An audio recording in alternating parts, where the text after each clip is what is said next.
Hey, what's up, peoples? It's your boy PC Williams coming to y'all live again on another great Monday.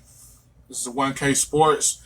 We'll be keeping uncut, unbiased, unfiltered, unapologetic.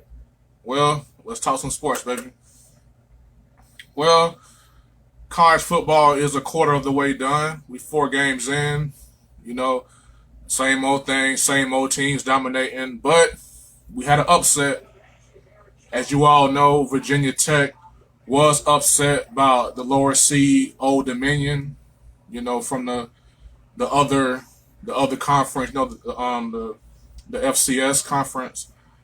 And one thing that I know about that game, man, and everyone's freaking out saying it was an upset, but that's any given Saturday, y'all, and that's what's so beautiful about college football is that on any given Saturday it could be you. On any given Saturday, it could be your team that didn't show up. It could be your team that decided to, take the opponent lightly. And Virginia Tech was riding high, as you all know. They beat Florida State. They're usually a pretty good team, but on this particular night, it wasn't their night. If you all remember, week one, Penn State went down to the wire with Appy State. So it can happen on any given Sunday. I don't think Virginia Tech is a bad team because of it. I don't think they're going to completely fall apart because of it. Hey, it just happens. It happens to the best of us. It happened to Michigan, in 2007 against Appy State, like I said before. And they went on to beat, Heisman Trophy winner Tim Tebow in the bowl game. So, you can bounce back from these losses. And I think, Virginia Tech will bounce back from it. But hey, that's any given Saturday. But the thing that I want to get into is people don't understand how many Division I prospects end up on these small teams. I understand you look on TV and you see Ohio State, USC, Alabama, Florida, a team like that. Hey, what's up, mother-in-law? How you doing?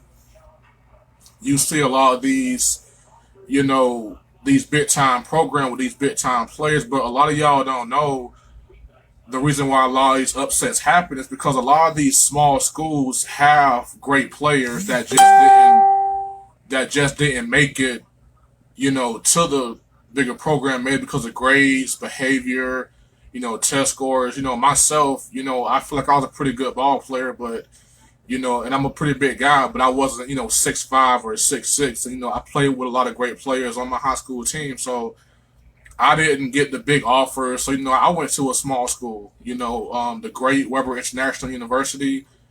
Class 2011. I played ball there. I'm proud. I'm a warrior till I die, man. So but when I first got there, hey, I'm at a small school, whatever. But when I got there, I saw athletes like Mike Frazier and Taylor Atwood and Vince Anderson, Devon Tate my senior year. I saw guys like that. I'm like, wow, there's no way in hell that guy could not go to Florida. There's no way in hell that guy could not go and play at, Alabama or something like that. But hey, things happen.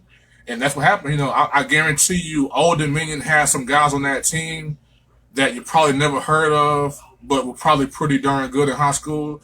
Just didn't have the grades, just didn't have a test score. It happens, So, like I say, any given Saturday, it could be your team. So, keep your eyes open out there, man.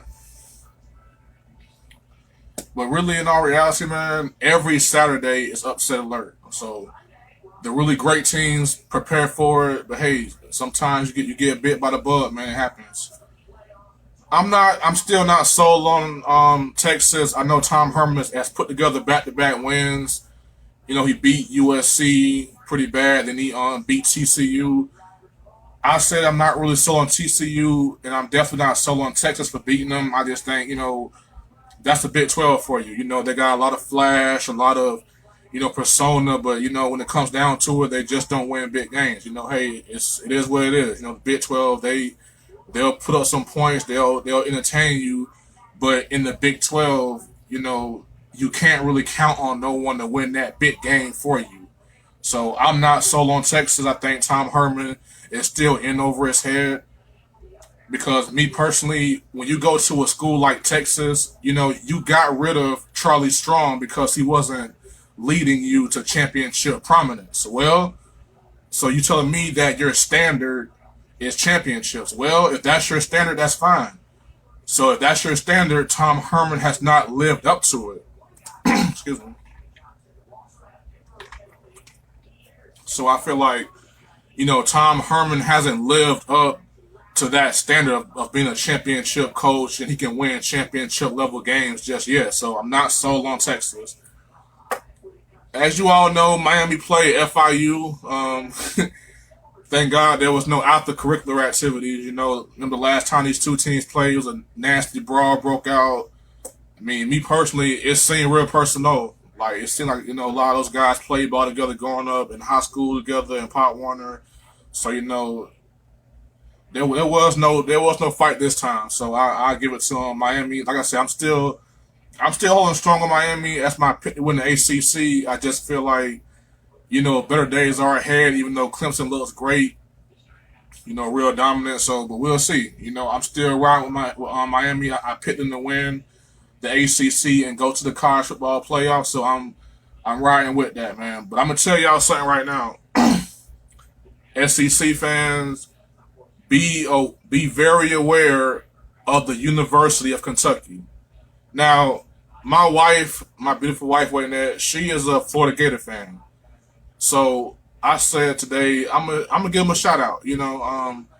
People were kind of throwing jokes around at Florida. Oh, the Gators lost to Kentucky. Oh my God, you guys lost to a Kentucky team. Oh my God, the Gators suck. And I ain't gonna lie, I said it suck too, but but University of Kentucky is a legit team. And that's the only game the Gators have lost. So they did lose to a very great opponent, and Kentucky took out 14th ranked Mississippi State. And I had Mississippi State on the list of teams that could challenge Alabama. And Kentucky just took them out 28-7 like it was nothing. So I don't know. Kentucky seems very legit. I think they will challenge Georgia, but hey, I think Georgia just rolled right through them. But look out for Kentucky. I know Kirby Smart is not letting his team overlook that team. So, Kirby is a disciple of Nick Saban. So, I know Kirby is not going to let his team rest on their laurels and just say, okay, well, Kentucky is Kentucky. Who cares? But hey, I think they'll be fine. But Kentucky is they're a serious threat. They beat Florida. Florida's not that bad this year, as we all can see. They beat Mississippi State. They're not that bad this year. So, be on the lookout for the Kentucky team, SEC East. I still think it's Georgia's division to win.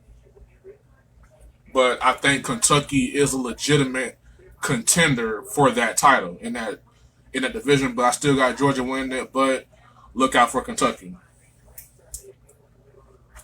Well, the nightcap game was the Oregon Ducks against the Stanford Cardinals. And I think the Oregon Ducks, man, they had me for a little bit. They had me for a small little. They had me a little bit. I thought that the Oregon Ducks were finally coming around. I thought maybe, Chip Kelly maybe he's not a good coach. Maybe he's overrated as a coach, as we all see, how he's struggling right now with UCLA. So I've always thought, okay, maybe Chip Kelly is overrated as a coach. Maybe Chip Kelly is not who he says he is. So Chip Kelly leaves, and Oregon, they're still doing their thing. Oregon's still doing their thing. Yo, what's up, Mike Frazier, my guy? One of those guys I had mentioned. Michael had gave you a shout out earlier, man. I was talking about when Old Dominion beat Virginia Tech. I told him how, when I got to Weber, I felt like, man, I didn't go to the big schools. I'm at a small school, and, I seen guys like you and, Atwood and VA, and, of course I played with Tate my senior year, man. Just like, they don't understand how many Division I athletes end up at these small, unheard of schools, man. Like, you just never know what a guy's journey is. So I'm never really, overly surprised by upset, because I feel like, hey, just like in college, we played Citadel, and they had some guy named Andre Roberts, and lo and behold, he's still playing football right now in the NFL. So like you, hey, Webber boys, man. So they don't understand how many great athletes come through these small schools, man. Because I seen cats like Mike Frazier and Vince Anderson, Jamal Carr, Rupert Webley. I'm like, man, like you mean to tell me that guy couldn't make it at Florida? That guy couldn't go D1? Nah, man. So it's a lot of great talent at these small schools, man. So definitely, keep y'all head up, man, because y'all might be overlooking some of y'all blessings with these talented guys at these small schools, man. So, but like I was saying, man, Oregon had a chance to finally get that monkey off their back, to win a primetime game on national TV in their house, and for about 3 quarters, they was doing that. They was beating up on Stanford, being physical with them. Then all of a sudden, here come the same old Ducks. Aflac, same old Ducks, man. Same old Ducks. Same old talented, front-running, mentally fragile Oregon Ducks from the past. The Oregon Duck team that had Cam Newton on the bad night in the championship game. You know what I'm saying? So, and right, they blew it.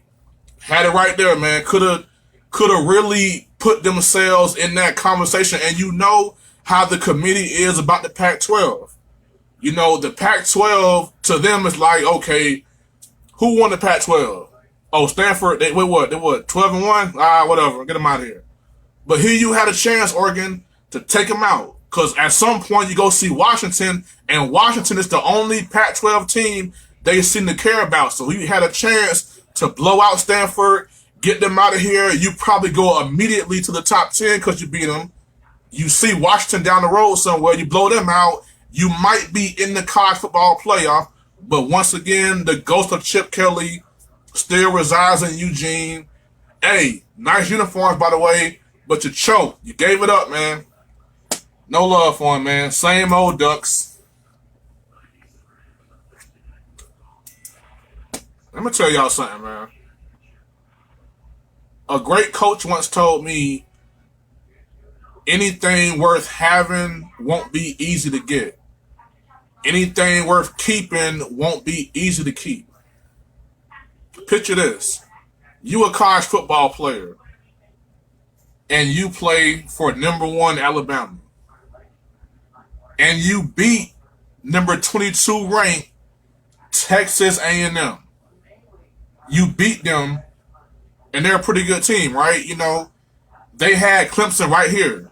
They're one play away from beating number 2 ranked Clemson, who everyone feels is Bama's biggest, enemy or biggest nemesis. And this Texas A&M team had that team one play away from losing.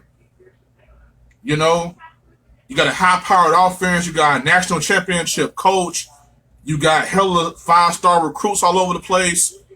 And Bama beat them 45-23.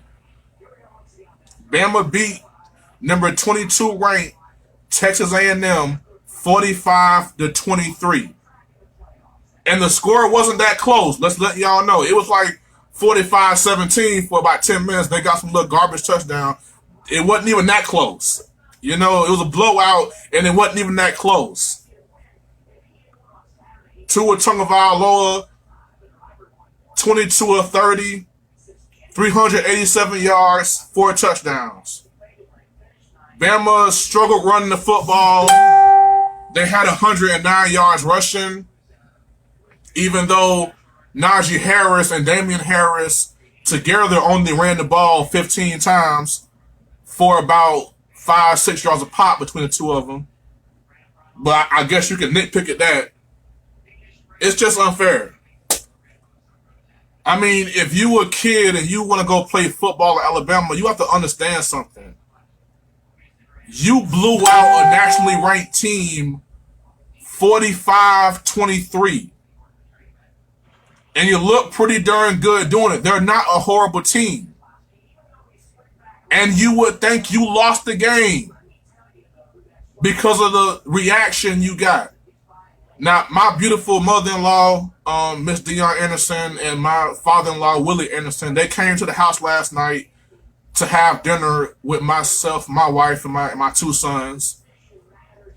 And she walked in the house like, son-in-law, they almost had a game on their hands. Oh my God, they almost had a game. I said, mother-in-law, they won by 20. And it wasn't even that close.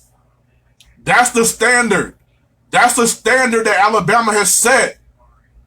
A 22-point blowout of a nationally ranked team that has your biggest nemesis dead to rights. You blow them out by 22 and they're complaining because you didn't run the ball good enough. That's the standard Alabama has set. I mean, me personally, I watch them play. It's boring. I watch Bama play, man, and I put on the Express or I put on Friday Night Lights. I am not entertained no more at this point. I mean, Jesus, we go nitpick at this, man. They had 109 yards rushing, and that's what they're mad about? Your two best running backs only ran the ball 15 times between the two of them. Your quarterback was flawless. I mean, Jesus, your defense got like 5 sacks. You got 2 picks. Oh, my God, man. But that's a standard. Alabama is not for everyone. You can't rest on your laurels. I'm going to give y'all a Bama story. They won the national championship in 2011. Well, you know, the championship game was in January 2012. They won the game. They had a parade. And then Barrett Jones and AJ McCarron called a players-only meeting right after the parade and said, all right, guys, we just won the national championship. Get it out your minds. We're going back to work tomorrow. Hey, that's the standard, man. But that's why you don't see Alabama showing up on upset alerts. Old Dominion not finna beat Alabama. Alabama is not finna get let down by some powder puff team. Alabama is solid. If they lose, if by some miracle Alabama loses, you can bet your last dollar that team they lost to played the game of their life, or they had a roster so stacked you couldn't beat them. They don't just lose to anyone. So I would not be talking about Alabama until November 3rd. Because I'm personally bored at this point. No more Bama talk for me until November 3rd when they play LSU. That's the game of the year. Everything else in between, man, I don't know. Y'all catch me when you catch me, man. Roll Tide, though. Sip this Kool-Aid, man.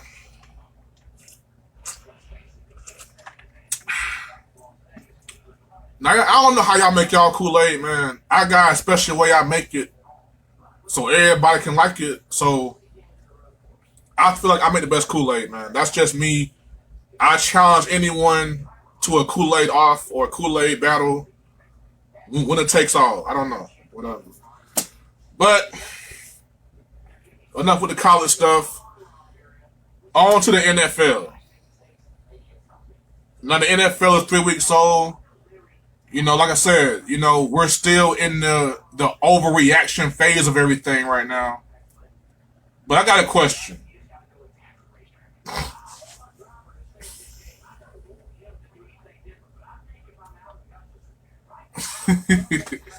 Oh, blue raspberry lemonade. You don't want to see me, Mike. That's the best one. That's the best one. No, I'm going to wait, as you can see. But to my Duval County fans, will the real Blake Bortles please stand up? I repeat, will the real Blake Bortles please stand up? I mean, just last week, man, you could not tell no one in Jacksonville nothing.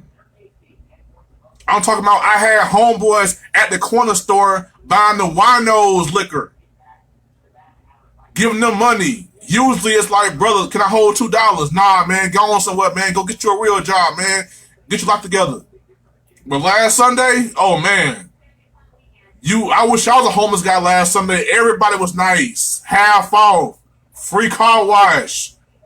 Oh, your money ain't no good here, man. Oh, Duval, we owe Blake Bortles Day. Against New England, this dude was 29 of 45, 376, 4 touchdowns. He did throw a pick, but that's forgivable. Oh, man. And yesterday, Mr. Bortles followed that up with 21 of 34, 155 yards, no touchdowns. So who are you, Blake Bortles? What do you really stand for, Blake Bortles? Are you the guy that ate up New England secondary? Well, everybody eats them up. Nick Foles is a Super Bowl MVP off of that bad pass defense. I picked the Jaguars to win the AFC for these reasons. That defense is special. I haven't seen it. I feel like this, man. We can talk about defense all day long. Steel Curtain, Doomsday, 85 Bears, 2000 Ravens, 2002 Buccaneers, 2013 Seahawks, 2015 Broncos. All field goals, Mike.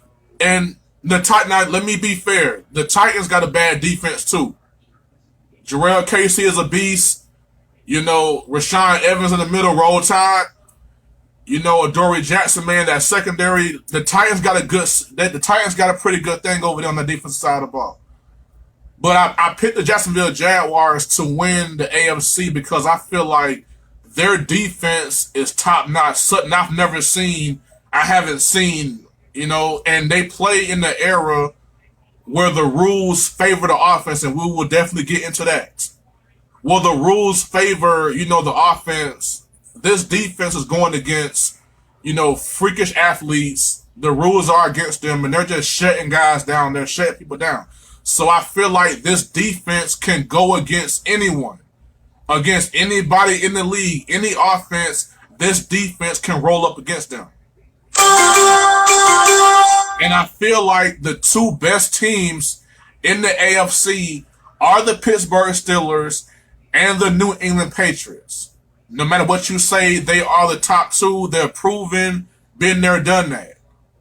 I feel like their defenses are atrocious. And I feel like their defenses are just that bad enough to where Blake Bortles can have a pretty good day against them. Yes, I'm talking about they coming in waves, Mike.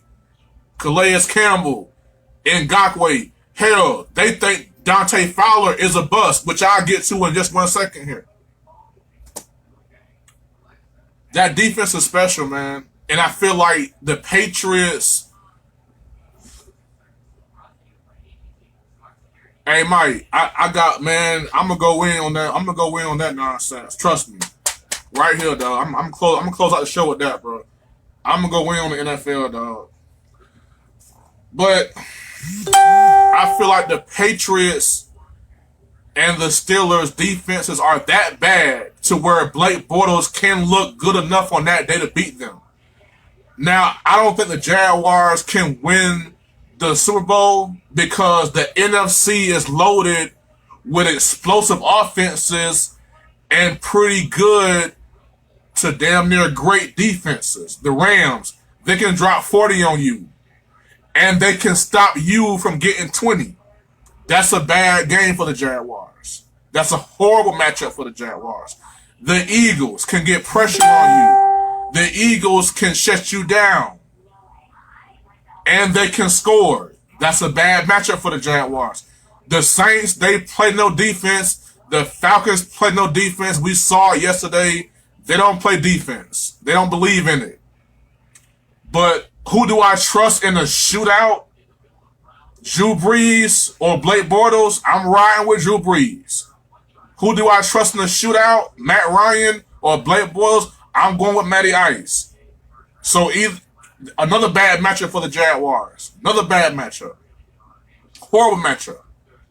So the NFC is loaded with matchup problems for the Jaguars. Now I'm not saying that. Now I'm not saying that the Jacksonville Jaguars are, no, or the Pittsburgh Steelers are that they can't score, because they can score. But their defense is just that bad to where Blake Bortles can drop 45 on them and AB can go off. And L. Bell, if he's there, he can go off and they'll still lose by 10. Because it happened just last year in a playoff game. The Pittsburgh offense was rocking. Everybody was balling, man, and they still lost by 10 because their defense can't stop nobody. So, I don't trust Blake Bortles in a Super Bowl. I don't trust Blake Bortles in a Super Bowl in a shootout with Drew Brees or Matt Ryan. And I don't trust Blake Bortles against the defenses of the Eagles or the Rams. Or the hell, the Bears, because the Bears look good, John. Hey, my man Emmanuel Silian, the man behind all this, man, the man who got me on this, man, the man who just came and said, man, Pat, let's get back into it, man. My main guy, Emmanuel Silian. Shout out to the Dolphins. The Dolphins are 3-0. The Patriots are 1-2. And I turned 30 this year. I guess it's all coming to an end. I guess the world just got to end. This is how we all going out. I'm going out at 30 with a gray beard. The Dolphins win the Super Bowl. Mercury Morris will not shut the hell up. And we all gonna be happy. You can't tell the Dolphins fan nothing right now. As a matter of fact, I hope y'all do succeed. Because Miami is so much lit when y'all winning. So I hope y'all ball out. Because I want some free conch salad. I want VIP pass, King of Diamonds. So y'all win. Y'all go and get those wins for old Pat, man. Because I love Miami. I love coming to Miami. So y'all win. Get all the glory, dog. Because when y'all winning, I win. Everything free in Miami when y'all win. Everything half off when y'all win. So y'all keep on winning. Keep on doing y'all thing, man. But yeah, man, I don't trust Blake Bortles in a shootout with nobody. So the Jacksonville Jaguars made a choice to not only keep Blake Bortles, but extend Blake Bortles. Keep him going. We're going to hold on to Blake Bortles because Jalen Ramsey thinks that Blake Bortles can get the job done. I say no, Jalen Ramsey. He will get y'all to a championship, the Super Bowl, because of your defense, but your defense is going to run into offenses that can score on them. Because let's not forget, the same Jacksonville defense gave up 35 to the Steelers just last in the championship in the divisional round last year. So let's not forget that, people. But I still got the Jaguars winning the AFC because New England right now is a wounded animal. I will get to them in a second. And I don't think Pittsburgh is. I think this is the beginning of the end. And speaking of that, tonight the Buccaneers do play the Steelers Monday Night Football. I would not be watching the game. I would not watch that game because on Monday nights, me and my wife, we watch reality TV. So I'll watch Love and Hip Hop and all that. Don't judge me, man. My wife, she feels like I watch football Saturday and Sunday. So she feels like, hey, Monday nights is reality show night. So I love all y'all fans. I love all y'all, but I would not watch the game. I will be watching Love and Hip Hop Hollywood instead of football. Yeah, I said it. Do something about it. But yeah, man. But I had a request from my good friend in Jacksonville, Emmanuel Washington. Good dude, man. Served in the military, protect our country and everything like that. Great dude, man. I grew up with him, knowing him my whole life. He hit me up and said, asked me my opinion. He said, "Do you think that Dante Fowler is a bust? Because everyone is saying that everyone is back on his, his stick after the the Patriots game. So my response to my man Emmanuel Washington, I hope you listening. If not, man, you can come catch it right here on the video or on the radio, man. So I respond to you now. I think Dante Fowler, yeah, based on the standard, I mean, where he was drafted at number 3 overall and the talent he has, from what I would expect from him, yes, I would say he's a bust. But I also feel like Jadeveon Clowney is a bust. And I don't care what no one says. I would still take Khalil Mack over Jadeveon Clowney. I don't care what kind of talent this dude got or ability he got. I know what Khalil Mack is showing me. And that gets me back to your point, E. I feel like Ngakoue has made Fowler expendable. He was drafted later than Fowler. He was, paid less than Fowler right now. And based on what you're going to have to end up paying Fowler and paying Ngakoue, I would choose Ngakoue over Fowler. Because Fowler's best season was 8 sacks last year, and Ngakoue went to the Pro Bowl with 12. So I'm really saying, hey, he is a bust right now because he hasn't shown that promise that he came out of college with. So I would say he's a bust, but he can make plays for you. And that's the thing, in a league full of passing quarterbacks, in high-powered offenses, you need someone that can get home to the quarterback. So Fowler can get you about 8 sacks. You know what I'm saying? So I would cut him because I got Ngakoue, but I would say, you know what? He may be a bust. We may have wasted a top 3 pick on him, but those 8 sacks, those 10 sacks with a couple fumbles thrown in there, maybe we keep him around. Maybe we franchise tag him. Maybe we talk to him and give him the cut down on his money. I don't know. But I would hold on to him because you can use those 8, 9, 10 sacks. Because you lose Fowler, now all you have is Ngakoue. And yeah, you still got Campbell and Darius and all them in the inside, but you still have, pass rushers. But I would keep Fowler if I could. But if I had a choice, it's Ngakoue all day. So if y'all cut Fowler, that's perfect. To save y'all some money. Maybe you replace Fowler with an offensive weapon. So I don't know. He's very much expendable. But if there is room for him, I say keep him around and use those 8, 9, 10 sacks. In the meantime, if you don't want them, I say to part ways with them, bit dude. But anyway, that's my dude, Emmanuel Washington, man. Any of y'all out there, man, who want to inbox me and got something y'all want to ask me about or want me to speak on this show, I don't care if it's sports or politics, man. I definitely speak on that, man. So shout out my man Emmanuel Washington back in Jacksonville, man. Keep doing your thing, man. And thanks for all you do for our country, man. So keep doing your thing, B. Man. Here comes the best part of my show. When I gotta, once again revoke my country club membership and criticize the Dallas Cowboys. The Dallas Cowboys got problems. So. Oh, my man Mike Frazier saying get my manhood back, because I choose to watch Love and Hip Hop over Monday Night Football. I much rather see, fake plastic real life Barbies over grown men hurting each other. Yeah, I said it, Mike, and I do it every Monday if it makes my wife happy. And Stamp Man, you better agree with me. Happy wife, happy life. All right? You know where I'm coming with this, Stamp Man. All right, don't laugh at me. I watch Love and Hip Hop on Mondays. I got DVR. I catch the game afterwards. But y'all some clowns, man, because y'all know y'all watch it, man. It's entertaining. I'm entertained by the ignorance. But the Cowboys got problems, man. I'm going to start with the most glaring one.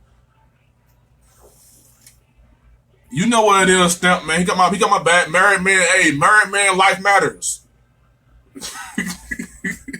Married man matters. We matter.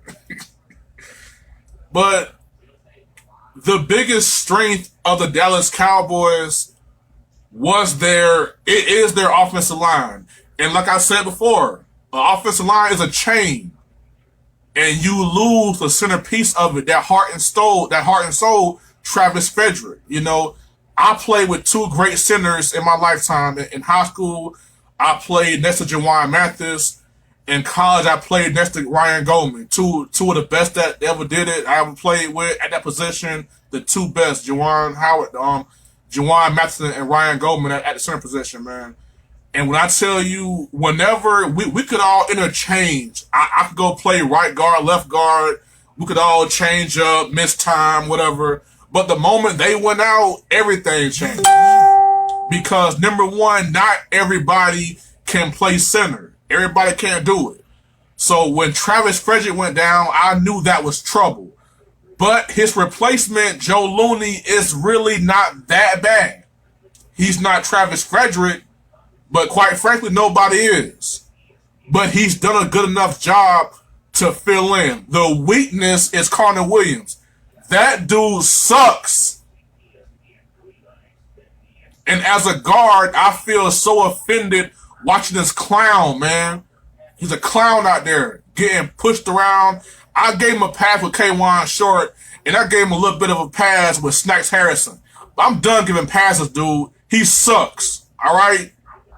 If you getting pushed around by the top guys, that worries me too.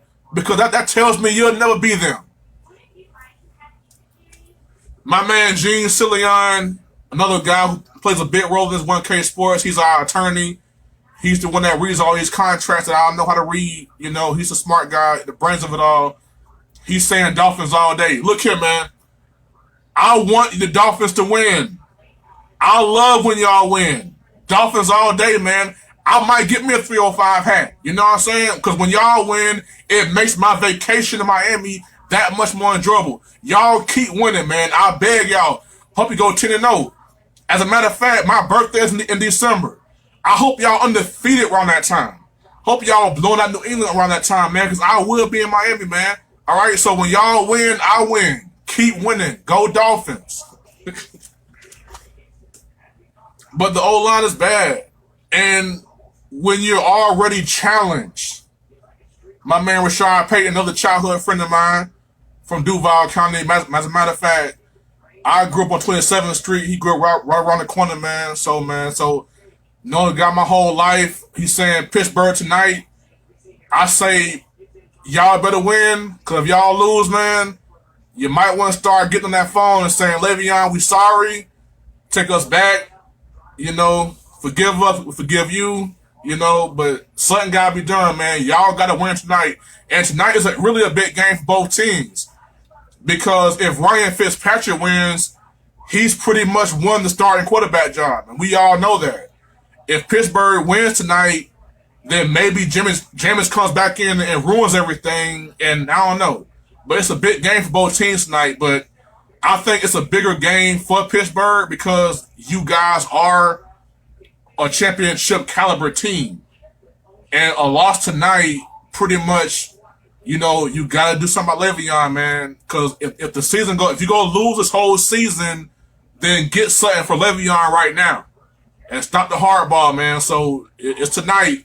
So if y'all win tonight or whatever going on, man, y'all tonight gotta be something gotta be done. If y'all lose, then it's for sure, man. Y'all gotta start making choices about Le'Veon, because if it all goes downhill, he's walking away for free. So get something for him if you can. If y'all lose tonight, so. But back to my Cowboys and my membership in the country club.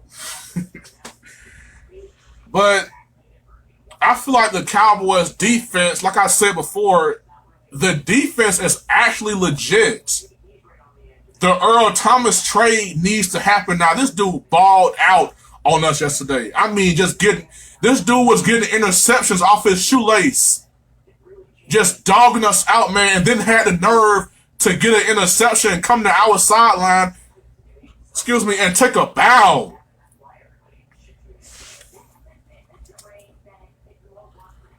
Mike Frazier wants Le'Veon Bell in Tampa. for a good price, for the right price. So my man Rashad Payton from Duval saying Cowboys suck. Call Dez.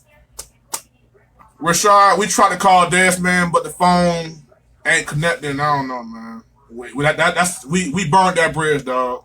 And knowing Jerry, how I know Jerry, dog, he too stubborn. He too stubborn to just swallow his pride, dog. The man fired Bill Parcells. I mean, the man fired Jimmy Johnson. You think he care about calling Dez right now? He's stubborn, dog. He will let championships literally walk out the building. And we didn't win nothing with Dez, so he probably feel like whatever. But I would call Dez and try to make it right, but we burnt that bridge, dog. So you're right, cause we look flat, dog. We look like we wouldn't even care. It's no passion. And one thing about it, when you not winning, a guy like that, Prescott, can be real irritating when you not winning.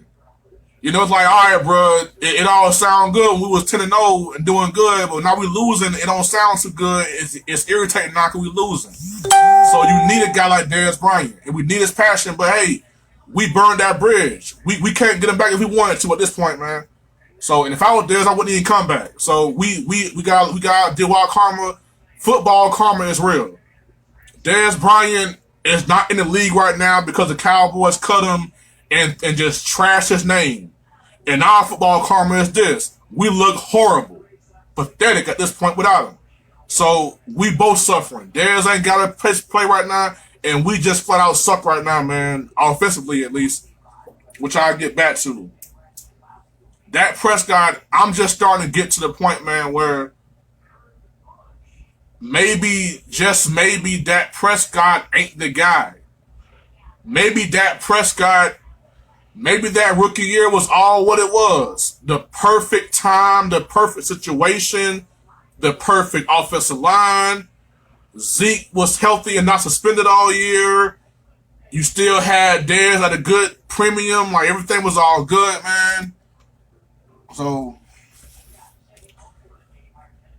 yeah, Rashad, Trayvon Austin, you know what? I want to say he garbage. He's not a feature receiver. Now, he'll look real good with someone that is good, because he can still be serviceable for a deep pass or, a reverse here and there. So he's definitely usable, but he's not feature receiver. We have no feature receivers, which is my next point. We don't have a number one guy. We got a bunch of guys that would be great compliments. Cole Beasley's best years were playing opposite Dez Bryant. Terrence Williams' best years were opposite Dez Bryant. Allen Hurns is garbage. I don't know what the hell Jaguars saw in this dude. I don't know what the Jaguars love so much about this dude. He sucked, man. And he's supposed to be our Dez Bryant replacement. He sucks. Bad investment, man. Horrible. Deontay Thompson, I don't know. We ain't got nothing, dude.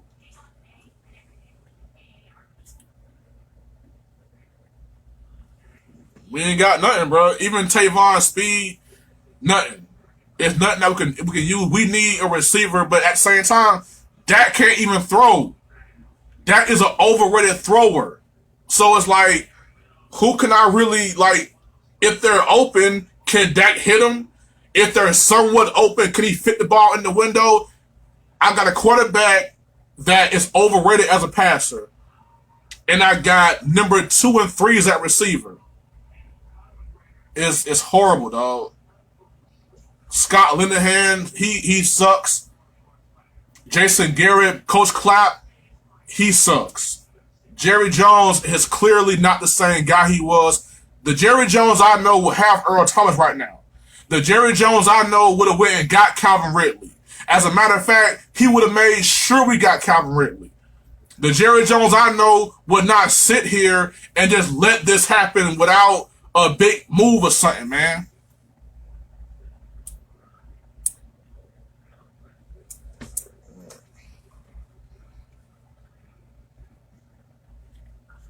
I remember Rashad Payton chiming in again, man. Like, I don't know, man. I don't know, dude. It's just not there, man. But I'll tell you what our problem is not. Zeke Elliott is not the problem. Now I know he fumbled yesterday, and it was a bad thing. Whatever, man. But Zeke is all we have. We have a horrible offensive line, but this guy like Zeke Elliott, man, he is averaging 5.7 yards a carry. 5.7 yards a carry. And he has not touched the ball more than 20 times in the game this season. As a matter of fact, he didn't touch it more than 18 times. Get Zeke the ball. That's our only hope. We might actually be able to pull some games out if we just get the ball to Zeke.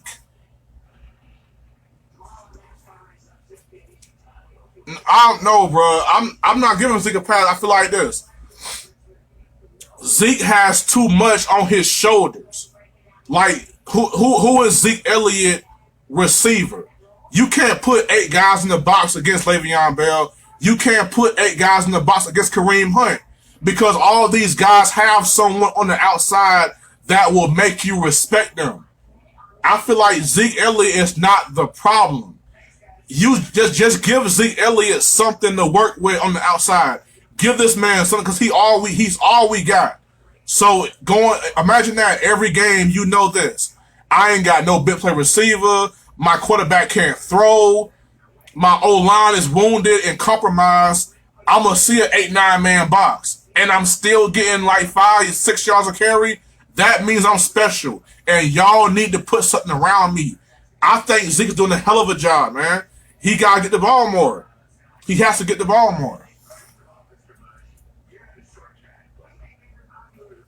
But that's the real issue, even more than Dak, because a real coach would see where Dak is not strong at. And prime example, Dak's rookie year and Jared Goff rookie year, when it was over, nobody would put Jared Goff over Dak Prescott.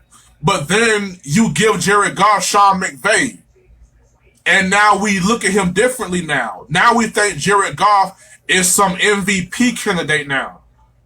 And he's just simply like gotten that much better under one coach. So now the flaws that we saw in his game, now we saw some flaws in his game, and now they're being covered up by a genius, and the offensive genius.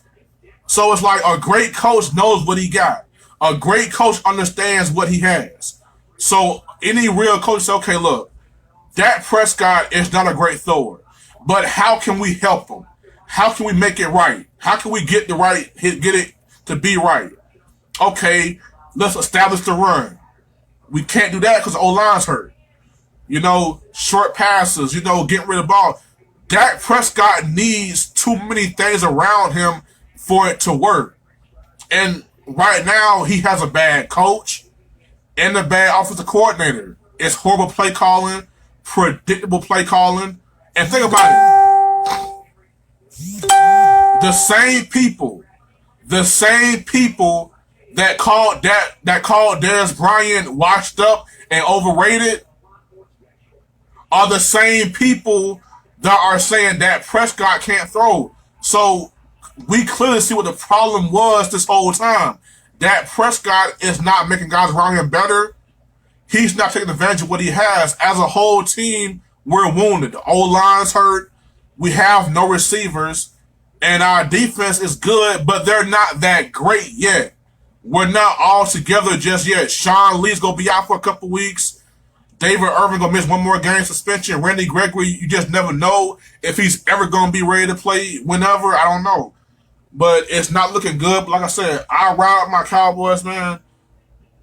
But if this continues, then there must be a decision made. Do you pay Zeke or Dak?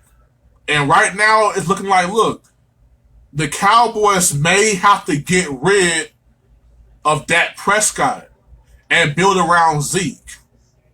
Because Dak Prescott, he can't even fool you into thinking he's that good. Dak Prescott cannot fool you like Kirk Cousins, to me, is overrated. But he played just good enough to fool you into thinking that he's a good player with no help. when he really is overrated. So in my opinion, Dak Prescott is overrated. And he's not even doing enough to sway your opinion. Zeke Elliott is not the problem. The Cowboys got a lot of problems. Zeke Elliott is not one. He's the answer to our problems. Oh man, Rashad, bro, I understand you're a Pittsburgh fan and you ain't got no love for no Jaguars, man. But I ain't gonna sit here and say Jalen Ramsey overrated, bro. I can't say that. Cause I picked the dude to win Defensive Player of the Year. So I can't sit here I can't preach, unbiased and unfiltered. I can't preach the truth and not go back on my word. I think Jalen is pretty darn good, close to great. And I got him winning Defensive Player of the Year because I feel like, this is a passing league now. So you're going to start seeing more defensive backs get a chance to be heroes. And I think he's that good, dog. I mean, he talk a whole lot of trash. Odell did give him a little business, and we'll see. We'll see how he plays out. But overrated, no. But Blake Bortles is overrated. I mean, the great ones do, Rashad. Like, he's going to get burned. And I said that going into this season, Jalen Ramsey is going to get challenged more than he did last year because he's talking so much. Because he's pointing at people and poking the bear and saying, oh, I'm the baddest man, come see me. But in all reality, Jalen Ramsey is a great cornerback on a very special defense. So he's going to look really great with the guys he has around him. So he's in a position to back up what he's saying, but he has a whole lot of help. Like, for example, they beat Odell Beckham and the Giants. But we forgot to mention that Odell Beckham actually tuned up Jalen Ramsey. He caught the ball on him 5 times for 75 yards, and he ended the game with 11 for 111. So let's not forget that part of what was going on. So, me personally, I had the Jaguars winning the AFC, and Rashad really dog because your Pittsburgh Steelers ain't got no defense, man. So I feel like the Jaguars, psychologically, they got something over y'all right now because they beat y'all bad last year and they were blowing y'all out last year. And, so they feel like they own y'all. And until y'all show me differently, man, the Jaguars got y'all number. And New England is going the wrong way, but I'm not going to panic on New England. But, right now the Jaguars are my AFC favorite. Yesterday was yesterday. They took an L. The Titans ain't horrible. Let's just understand that part. The Titans are not horrible, especially on defense. They're not a bad team. They're not a horrible team. Really, they are the Jaguars. The Titans are the Jaguars. Just they don't have all the big names. I think Jarrell Casey is as big of the player Calais Campbell is. I think their secondary as a whole collection is just as good as the Jacksonville Jaguars, 2 outstanding corners. So, as a whole defense, the Titans are really good, and Derrick Henry, to me, is a better back right now than Fournette. Just my opinion. So, the Titans ain't sorry, man. So, I ain't gonna say, I'm not gonna, overreact and say the Jaguars are overrated or nothing like that. So, but look out for Blake Bortles. Because what's he going to do against really great defenses? Okay, I get it. You carved up New England. You're going to carve up Pittsburgh. But can you carve up the Rams in the Super Bowl? Can you carve up... you're going to need more than 6 points. And the Titans are a good team, but the Jaguars are a better team. And the Jaguars will play better teams. So the Jaguars got to tighten up. Maybe yesterday was a good thing for the Jaguars. Maybe it'll wake them up a little bit. Maybe it'll, inspire them to do better. I don't know.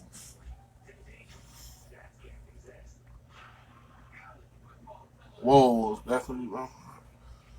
What you mean? Oh, Derrick Henry. All right, man.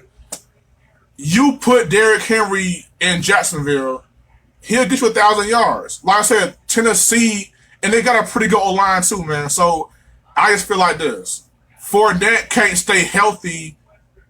Derrick Henry can. I feel like give me Derrick Henry because he's more explode. He's gonna give me something every game. I can't count on Fournette. And my thing is this: if you're not available, then what's the point? Fournette is hurt, and Henry is very doable for a guy his size. And yeah, Rashad, it's a little bit of Bama love because Fournette is an LSU guy and Henry is a Bama guy. So this may be a little biased, but I'm not off. I'm not off the wall on it. Fournette's a pretty good dude, but he gotta show me something and stay healthy, man. So that's all that is, man. I don't think it's a. I'm not saying that. Oh, it's Derrick Henry by a mile. I'm just saying I would take Derrick Henry over Fournette, and maybe it's a little bit of bias. Roll Tide. So what? Forget LSU. But yeah, man, it's not cool for my Cowboys, man. But like I said, man, I roll with my Cowboys to the end of time, man. So one love, Cowboys.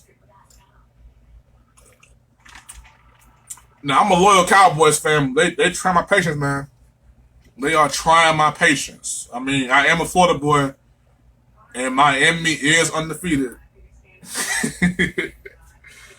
But to my next point, I had a Patriot fan. I forgot his name. He asked me, about New England, and my response, like when he asked me about New England, I said, "Look, dude, I'm not gonna panic because Tom Brady has earned the right to not be given up on. And you gotta understand, Edelman's gonna come back. Josh Gordon's gonna be available coming up soon. And the defense, I think Belichick will figure it out. They've been bad for the last year or so, but I think he'll figure it out and get things back where it needs to be to a somewhat respectable thing. But there's no panic, no need to panic for New England, man. You're in the AFC East. It's still very much winnable. You never know when the real Dolphins might show up, so it's nothing to get upset about or panic about. So the Jets are 1-2. The Patriots, they're 1-2, man. So I'm not, to all my Patriot fans, man, there no need to panic, because once you get back at full strength, you get Edelman back with Gronk, and you get, everything together with Josh Gordon and get, Dante Hightower, he's been out for a whole year on defense. So let's just give us some time, Patriot fans. Don't panic, and I'm not a Tom Brady fan. I mean, I'm Peyton Manning all day. I'm not a Tom Brady fan, but Tom Brady has earned the right to give us a little break. Remember, 2014, there was 2-2. They had just got embarrassed by the Chiefs on national TV, and then Belichick had the infamous, we're on the Cincinnati press conference, and they just won out and won a championship. So, I'm not going to give up on them just yet. So Patriots fans, be patient. This is not familiar territory, but y'all have been here before, and y'all will be just fine. Now, we're going to get ready to close the show out here, y'all. But before I close the show out, man, I got to unleash, I got to just let it be known how I feel about this whole, roughing the passer thing, man. Look, football is a beautiful thing. You know what? I use this analogy, this metaphor. Football is a beautiful woman. Football is a beautiful woman that is loyal. She can cook. She can clean. She can overcome adversity. She can leap tall buildings in a single bound. Football is that dream woman that every guy wants, or that dream guy that every girl wants. It's a beautiful thing. I got you, Stamp. I got you, dog. And these rules, these rule creators or these advisors, they're that no good mate that won't work, won't satisfy her in the bed, won't do none of that. you know, pretty soon that great woman is going to get tired of trying to make all of these adjustments to your foolish ego or your foolish point or your foolish pride that you're trying to prove by not doing your job by this good woman. Roger Goodell and the NFL, y'all need to slow the hell down and think about what y'all doing. I've said this before. I'm not finna, like, it's, everybody knows this, man. Football is a grimy game. Yeah, you live in fear. Yes, you want to protect the quarterbacks, you want to protect guys, but there is no way you can change this game. Football is beautiful just the way it is, man. It's a beautiful, loyal, great cooking, can sing, beautiful woman. And Roger Goodell, you guys are messing it up. Football is the greatest game in the world, and we're sitting here trying to play powder puff with it, man. Like, these roughing the passer calls, first it was the catch rule. Now it's, going across the middle, and you can't hit him here, you can't hit him there, whatever. And now we got to the point where you can't even sack a quarterback. You can't sack a quarterback. And it's a penalty. So Clay Matthews, he hit Kirk Cousins as he was throwing the football and tackled him. Penalty. And then the very next week, he gets an even worse call because this time he actually gets a sack. And going down to the ground, he raised his hands. It's a kid from the Dolphins just tore his ACL because of how he was trying to land so he doesn't get penalized. Enough is enough already, man. Football is beautiful. Quit screwing the game up, Roger Goodell. Quit messing this game up. Oh, and I'm going to get to Tom Brady and Aaron Rodgers. No, I'm going to get to it right now. Aaron Rodgers needs to shut the hell up. I don't want to hear nothing from Aaron Rodgers, man. Don't play me no Aaron Rodgers quotes. Oh, that should not have been a penalty on Clay Matthews. That's not a penalty. You know why we hear Aaron Rodgers? Because of you. Because you got mad at Anthony Barr last year. Because you ran out the pocket last year and you threw the ball on the run outside the pocket. And he runs into you. You're live, Aaron Rodgers. You're outside the pocket. You're live bait, bro. Anthony Barr did what any defensive end pass rush linebacker would do. He got a hit on the quarterback when he had a chance. And you got up saying F you to this man. F you, man. F you. That's dirty, man. F you. So guess what, Aaron Rodgers, pretty boy?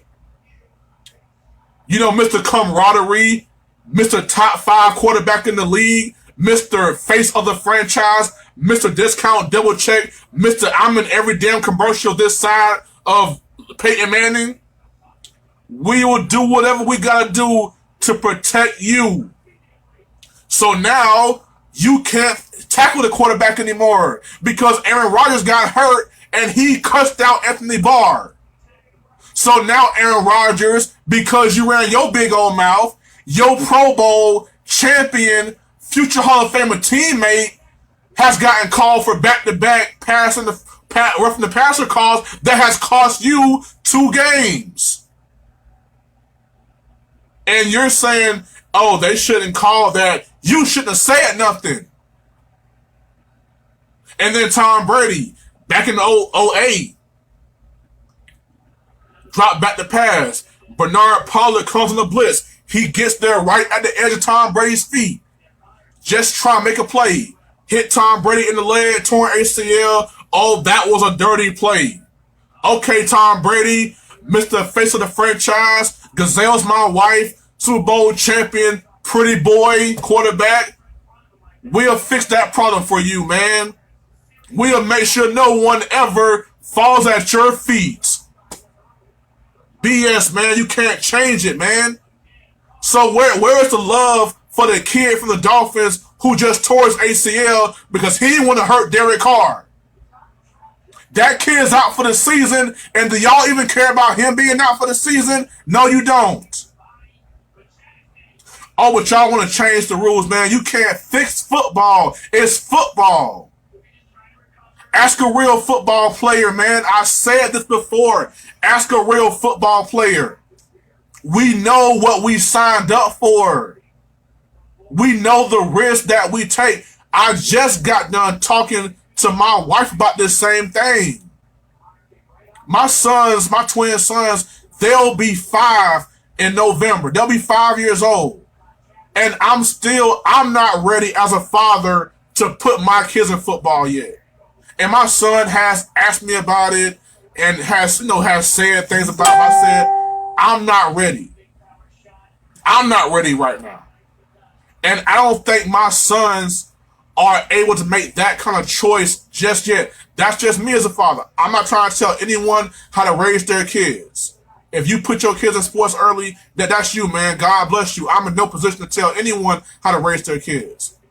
But I'm not throwing my kids out there into that environment just yet. Until I'm ready, until I feel safe enough for it to happen. It's a choice that we make. We know it could be it every day. I woke up for training camp, workouts. Guys have had their career ended in workouts too. You wake up every day knowing that this could be it. This could be it. This could be the last time I put these pads on. I've hurt my MCL. I've hurt my shoulder. I've landed head first before. Like, we understand the risk that we're taking. And you want to protect the quarterbacks. And you want to try to protect the game. You can't change it, man. We all know what this is all about. The damn CTE lawsuit. Okay, they sued you blind. They took all your money because people was dying and killing themselves because they had brain trauma and CTE. So now the NFL is going out their way to protect the game. They was never mad about the injuries. They was mad because you lied to their families.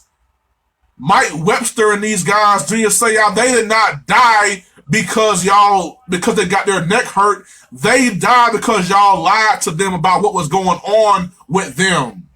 You didn't tell them the truth. You got sued because you're a liar. Any real football player knows that, man. We signed up for this. We signed up for this punishment and this opportunity and this chance.